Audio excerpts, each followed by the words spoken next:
Supreme court ने साबिक वजीर आजम इमरान खान के खिलाफ तौहीन अदालत की हुकूमती दरखास्त निपटा दी। हुकूमत कानून के मुताबिक अपना काम करे। कल हमारे टीवी बंद किए गए। अदालत आईनी हुकूक के तहफ्फुज़ के चीफ जस्टिस के रिमार्क्स। अदालती यकीन दहानी पर अमल नहीं हुआ। करोड़ों की अबलाग चलाई गई। अटॉर्नी जनरल का मौक़िफ़। इमरान खान की डी चौक पहुंचने के पैगाम की वीडियो भी चलाई गई। तहरीक इंसाफ के मुल्क भर में 32 जलसे हुए। तमाम जलसों में अमन अमान तारीखी था। इस्लामाबाद में भी डिसिप्लिन के तहत आना था।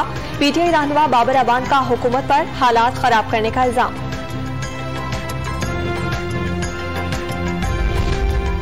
इमरान खान का डी चौक जाने का ऐलान अचानक वापस। इलेक्शन कराने के लिए 6 रोज का अल्टीमेटम देकर जिना एवेन्यू से ही वापसी। मुतालबा न मानने पर इस्लामाबाद में दोबारा धरना देने की वार्निंग।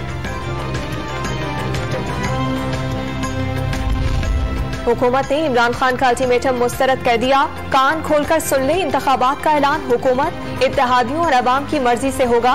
वफाकी वजीर इत्तलात मरियम औरंगजेब का दो टोक पैगाम।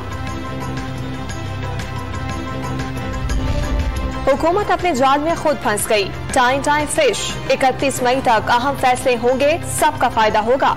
साबिक वजीर दाखिला शेख रशीद की डॉन न्यूज से गुफ्तगू। सुप्रीम कोर्ट का किरदार तारीखी होने का यकीन दिला दिया।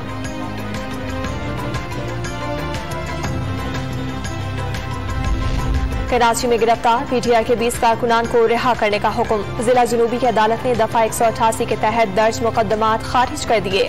डिफेंस, आर्टिलरी मैदान और फेयर थाने में दफा 144 के खिलाफ वर्जी के पर्चे काटे गए।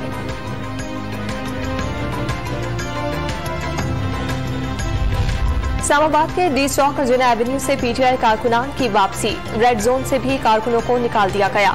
जुर्मा शहरों की सड़कों से कंटेनर्स हटाने का अमल जारी। कौमी असम्बली के इजलास में वजीर आजम शहबाज शरीफ की नौमुंतखब अपोजिशन लीडर को मुबारकबाद। राजा रियाज को भरपूर ताउन का यकीन दिला दिया।